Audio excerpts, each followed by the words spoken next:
In today's video, we're exploring 5 most disturbing deaths during African safaris, from a veterinarian's fatal miscommunication with a silverback gorilla to a researcher's deadly chimpanzee encounter in Uganda's forests. But our first story begins in the vast Nyasa Reserve, where a group of friends discover that some parts of Africa are better left unexplored.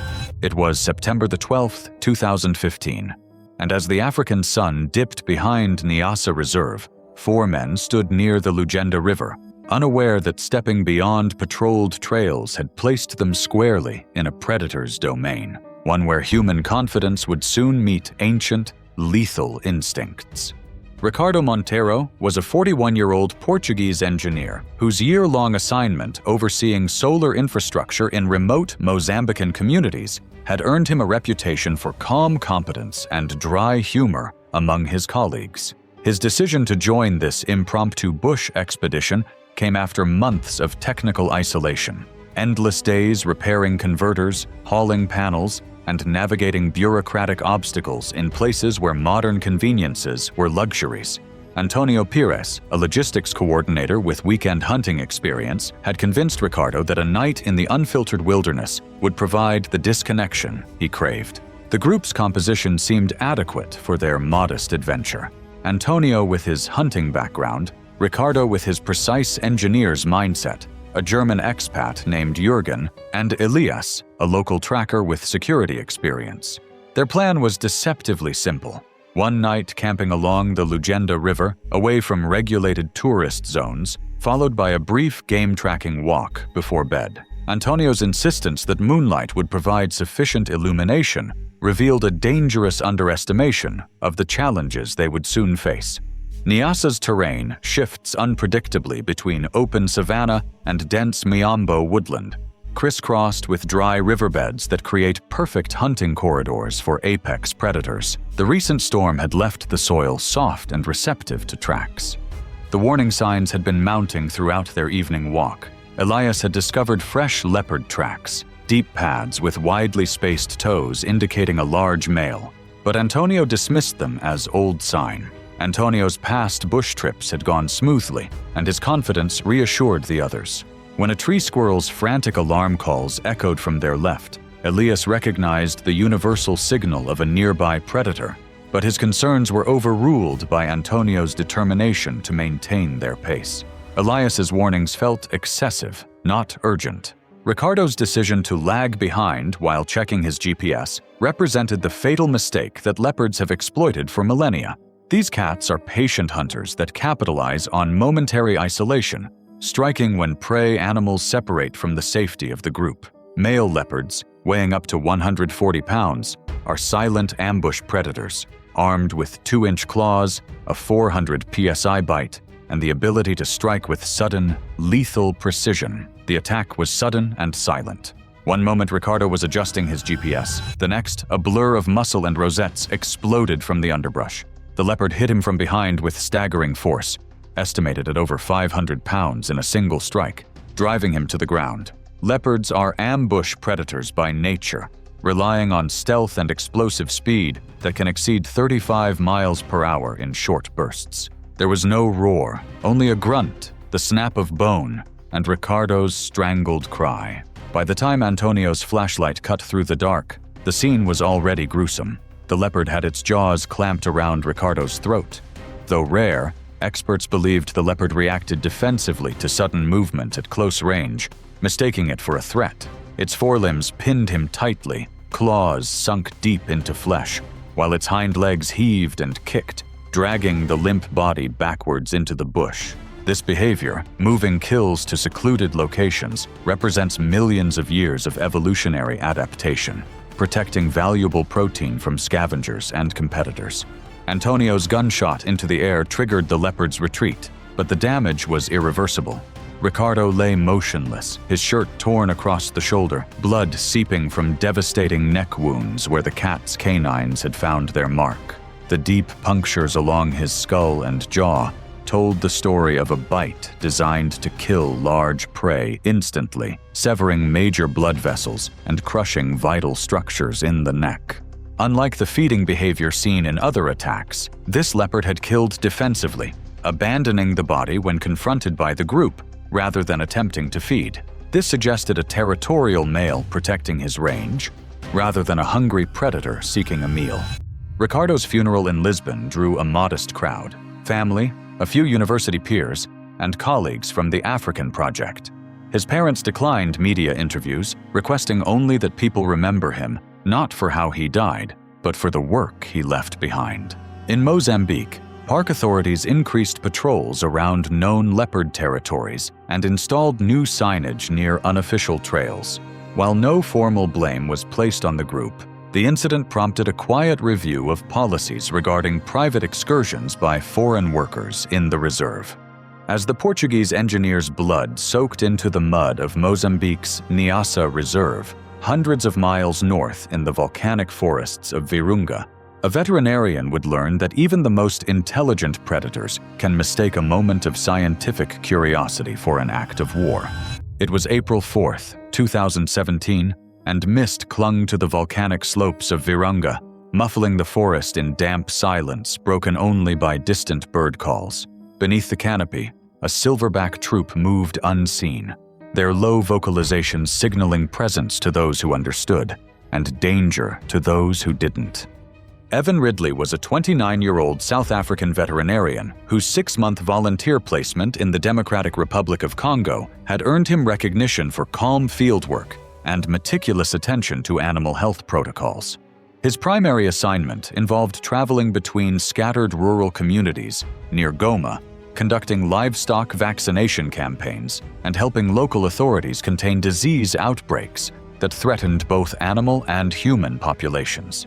Though his expertise lay with domestic animals, Evan had recently been approved to join guerrilla health monitoring expeditions as part of his NGO's partnership with the Congolese Wildlife Authority. That morning, Evan departed Bukima Station with 2 experienced Virunga rangers, Jules and Alain, plus a UN field observer, their mission to shadow one of the habituated guerrilla groups near the Mikeno sector. These troops, while accustomed to human presence, remained fundamentally wild animals operating under complex social hierarchies that humans barely understood. Mountain gorillas are immensely strong, with silverbacks weighing up to 400 pounds and capable of striking with sledgehammer force. Far from gentle giants, they are dominant males hardwired to defend their troop with explosive, overwhelming violence. The established protocols seemed straightforward: maintain a 23-foot buffer, avoid direct eye contact, and remain upright when the silverback was visible. Rules designed to prevent the exact tragedy that was about to unfold. That day, the signs of recent guerrilla activity were everywhere: flattened brush, broken branches, and half-chewed shoots marking the troops' feeding grounds like territorial warnings. And by 9:42 a.m., the team located their target: a massive silverback seated beside a fallen log, methodically stripping bark with teeth designed to process the toughest vegetation. Several juveniles played nearby while a female foraged 10 yards away, the scene appearing to embody the peaceful coexistence that conservationists promoted. Evan knelt near a patch of fresh dung at the forest edge, preparing to collect samples for parasite analysis, a routine procedure that would prove fatally misinterpreted. The catalyst came from an unexpected source: a young male gorilla crashing through the foliage in a chest-pounding display of dominance. This bluff behavior, common among gorillas establishing social hierarchy, triggered an immediate response from the silverback, whose gaze snapped to Evan's crouched form. In gorilla social dynamics, a lowered head and crouched posture represent submission or challenge, depending on context, and the silverback interpreted Evan's position as the latter. Jules's shouted warning came too late. The silverback launched himself forward with explosive power, covering the distance in seconds. The silverback's initial impact knocked Evan off balance, his 400-pound frame striking with the force of a small vehicle. As Evan fell, the enraged primate reared up and brought both massive fists down in rapid succession, each blow delivering crushing force to Evan's back and head. Jules later described the assault as lasting no more than 20 seconds, but those seconds were sufficient to inflict catastrophic damage. Silverbacks don't attack with malice or sustained aggression. They deliver swift, overwhelming violence designed to eliminate threats immediately. Once Evan was neutralized, the silverback simply backed away and rejoined his troop, his dominance reasserted and his territory secured.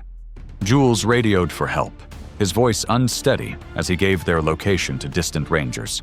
40 minutes later, the team arrived, hiking through wet terrain to find him alone beside Evan's body. Evan's skull had suffered catastrophic blunt trauma.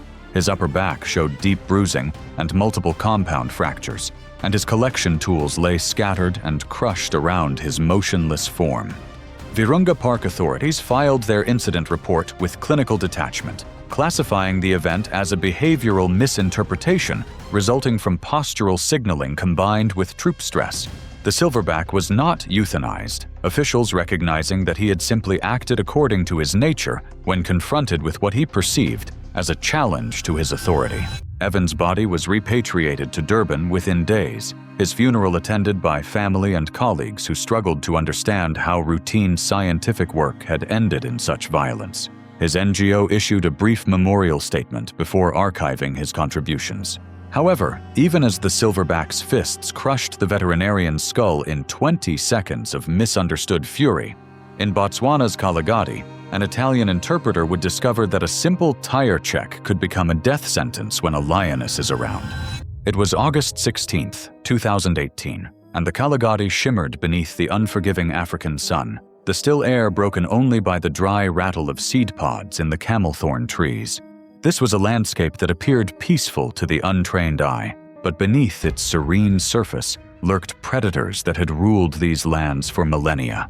Marta Bellini, a 34-year-old freelance interpreter from Milan, had arrived in southern Africa 2 weeks earlier with her younger brother Marco. Between medical and technical translation contracts, Marta traveled extensively, always seeking authentic experiences over tourist packages. This trip to Botswana was her idea, something affordable yet unforgettable that might help the siblings reconnect after years of growing apart. They had rented a used Toyota Hilux in Upington and planned a self-guided loop through the Transfrontier Park. Marta had researched extensively, printing ranger safety guidelines in both Italian and English, studying maps, and plotting GPS coordinates. She believed their preparation was sufficient for navigating one of Africa's most remote wilderness areas. But in the Kagalagadi, where heat distorts judgment and predators move without sound, even careful planning can unravel in a matter of seconds. What Marta likely didn't fully comprehend was the apex predator that called these arid lands home.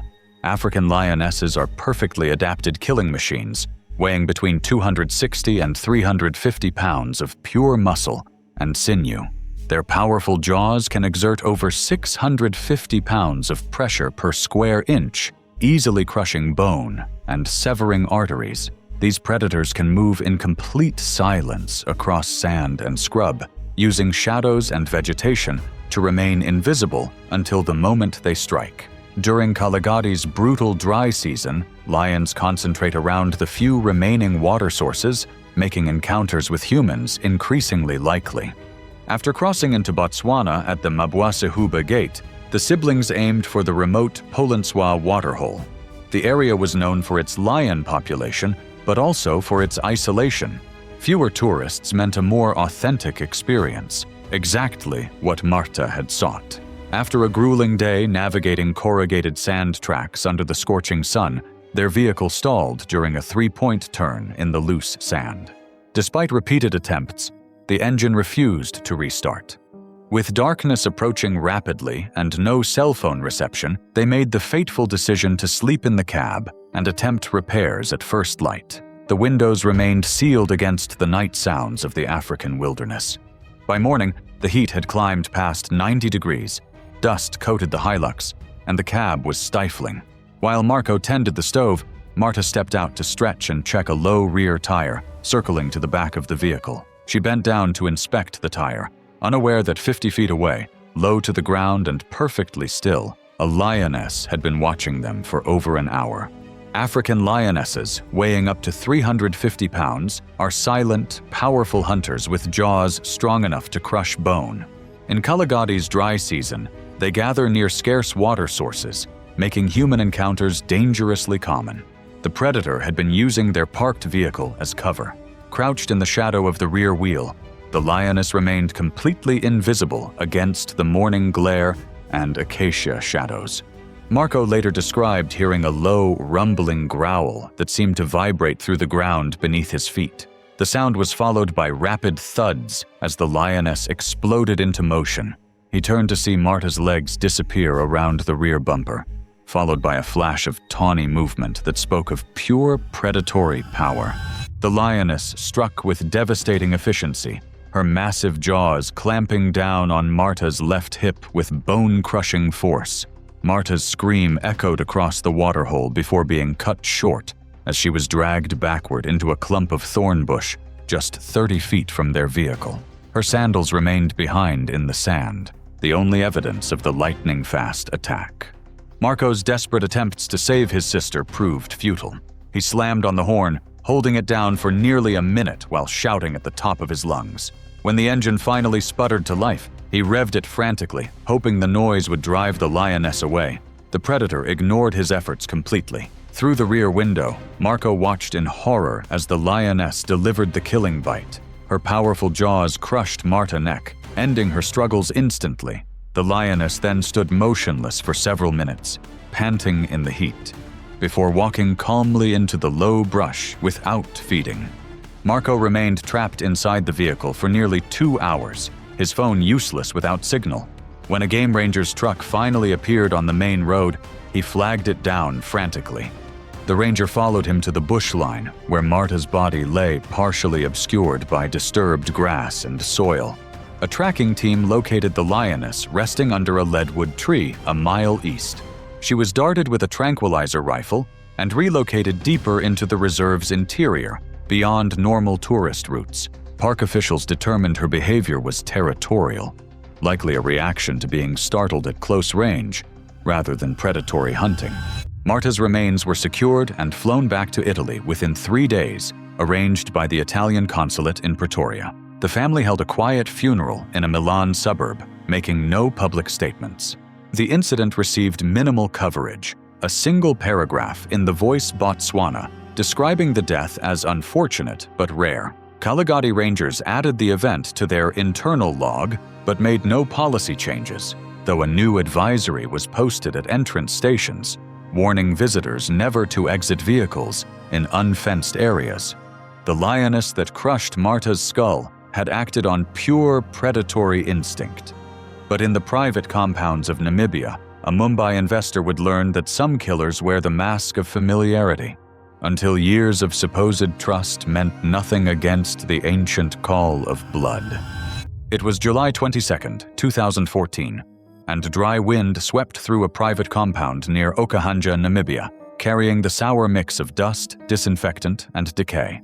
Inside, concrete pens baked under the relentless sun as flies drifted through the stagnant heat.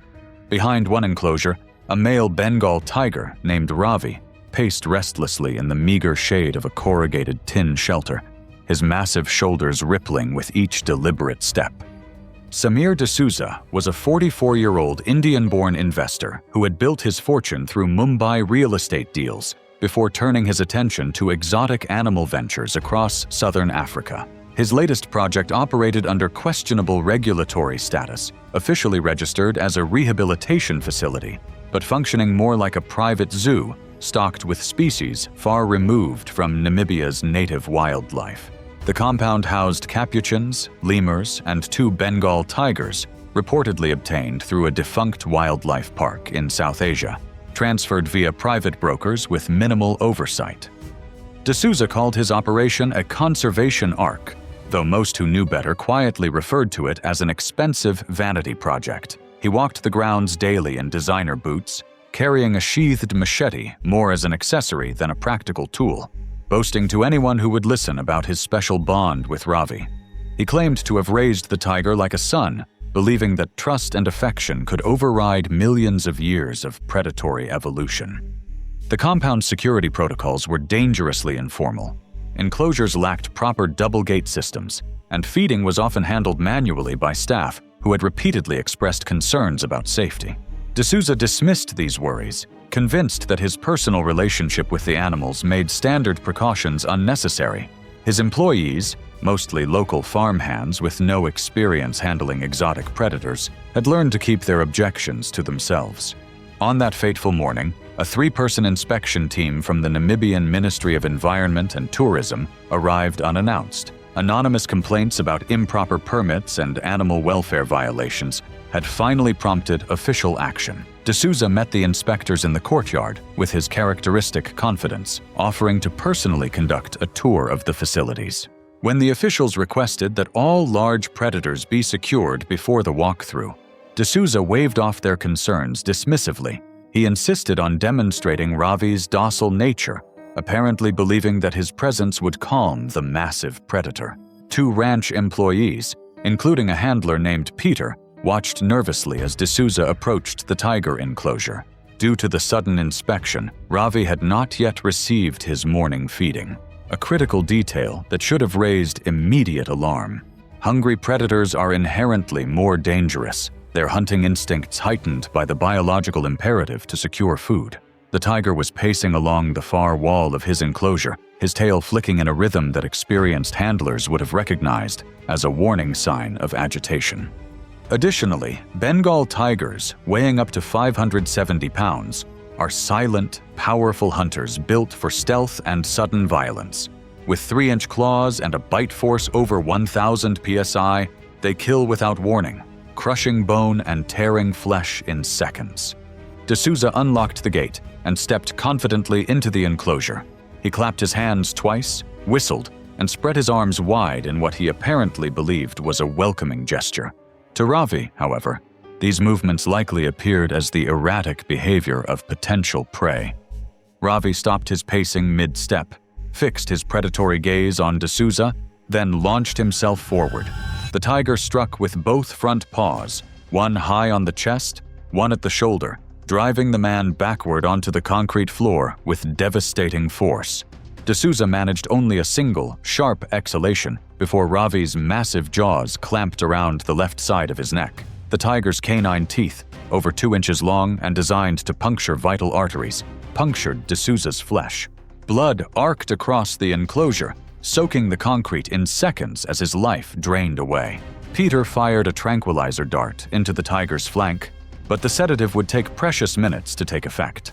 Tranquilizers they had for large predators are slow-acting by design, carefully dosed to avoid fatal complications, not for rapid response. Ravi briefly released his grip, then resumed the attack with renewed fury, digging his claws deep into D'Souza's abdomen and shaking him violently. No one dared enter the pen while Ravi remained conscious. It took nearly 10 minutes for the tranquilizer to kick in, far too long for any hope of saving D'Souza. By then, his torso was so severely mauled as to be unrecognizable. Authorities euthanized Ravi that evening via lethal injection.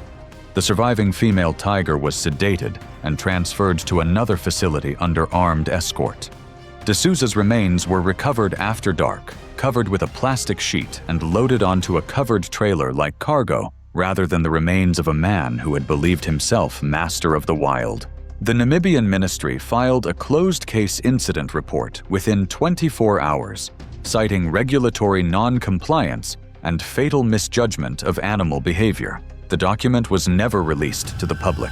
D'Souza's family in Mumbai declined all interview requests, holding a small cremation ceremony attended only by relatives and a single former business partner. After months of quiet government pressure and asset liquidation, the compound was permanently dissolved.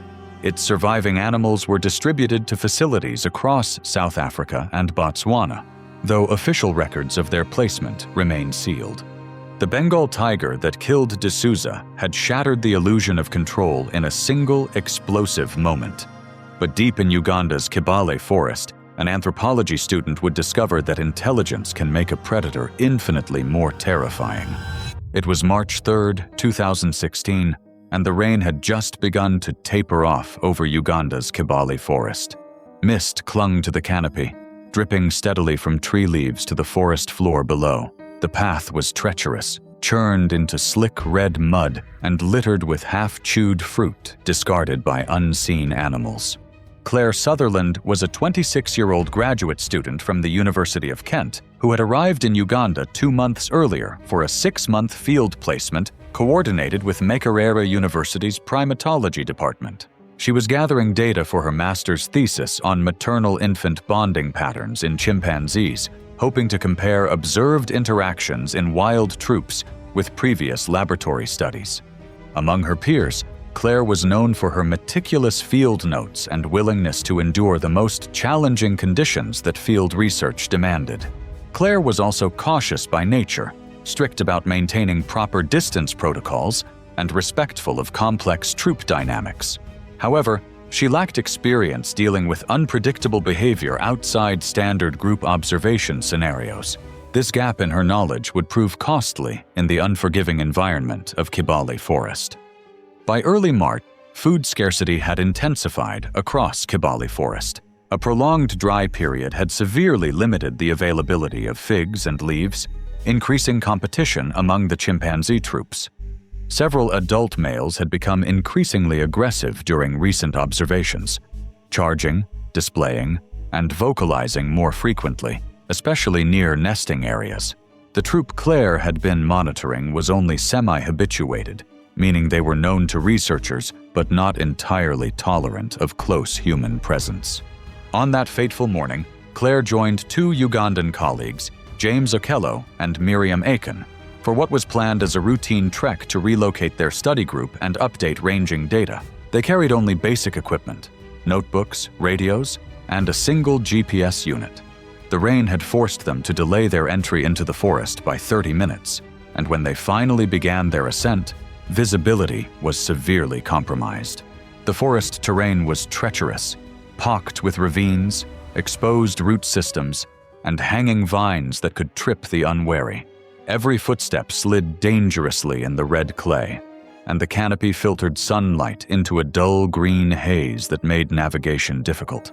The team walked in single file for safety, with Clare bringing up the rear. At 8:12 a.m., Clare paused briefly to retie the strap on her field notebook. She was less than 30 feet behind her colleagues, positioned near the edge of a narrow gully lined with moss and ferns. What she didn't realize was that recent troop disruptions had pushed several mid-ranking males into temporary exile, making them unpredictable and potentially dangerous to humans. Chimpanzees share over 98% of human DNA, but they possess far greater strength and aggression. Adult males can weigh over 100 pounds, with powerful arms, crushing grips, and canine teeth that inflict serious wounds, often targeting the face, hands, and genitals to disable quickly. James Okello later described hearing a sudden rustle followed by a sharp, high-pitched scream. When he turned, Clare had vanished from view, yanked backward by something that had emerged from the ravine edge. Racing to the spot, he found her partially down the slope, limp and pinned beneath a lone male chimpanzee. The attacking chimp was using both hands to strike Clare's head repeatedly with a thick branch. Though rare, tool use and aggression has been documented in high-stress, semi-habituated troops. The animal lifted the makeshift weapon and slammed it down, pausing briefly between strikes. James shouted and threw the first rock he could find, while Miriam followed with a second projectile that struck the chimp's shoulder. The animal growled menacingly and bounded sideways into the underbrush, disappearing within seconds into the dense vegetation. Clare remained motionless on the slope, her legs bent at unnatural angles and one arm twisted grotesquely beneath her body. When they reached her, the extent of the damage was immediately apparent. Clare's skull had suffered multiple depressed fractures from the repeated blows. Deep puncture wounds marked her upper arms and neck, evidence of the chimp's powerful bite. She was no longer breathing, and James's desperate search for a pulse confirmed what they already knew. They radioed park headquarters immediately, but help was hours away in the remote forest location. It took nearly 3 hours for rangers to reach them with a stretcher, during which time Clare's colleagues maintained a vigil over her remains. Her body was carried out under a tarpaulin to prevent attracting other wildlife. That afternoon, the Ugandan Wildlife Authority suspended all research in Kibale's core study zones. Rangers identified the attacker as Guma, a low-ranking male recently exiled from his troop and concluded the assault was opportunistic, driven by isolation, stress, or sudden proximity. Clare's remains were prepared and flown back to the UK within 5 days. Her university later awarded her degree posthumously, and a memorial plaque was placed in the Canterbury campus gardens. The incident received no coverage in international academic journals, dismissed in internal memos as a tragic anomaly in otherwise low-risk fieldwork. In the days following the attack, Ugandan authorities increased armed patrols along known research corridors and installed new warning signage near semi-habituated troop zones. Makerere University temporarily suspended all student placements in primate regions, pending a full review of safety protocols. Thanks for watching. If today's stories left you unsettled by the thin line between control and catastrophe, the next video features more deadly incidents. See you there.